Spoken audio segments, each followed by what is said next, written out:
Hello everybody and welcome back. In this video I am going to be discussing how to delete Revolut transaction history. Well, there is no direct way to do it, so if you do wanna check that how to actually delete the transaction history, you gotta be asking the customer service, because the data that holds all of your information related to your transaction history is basically managed automatically, and it depends on the amount of time that it is stored officially by Revolut. So you cannot manually or do it by yourself, rather it is done by Revolut themselves. So yeah, this is something that could not be done, but if there's any update about this in future, I will let you guys know and update about that.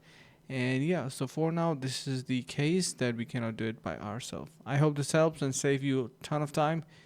Have a great day and see you guys around in the next video.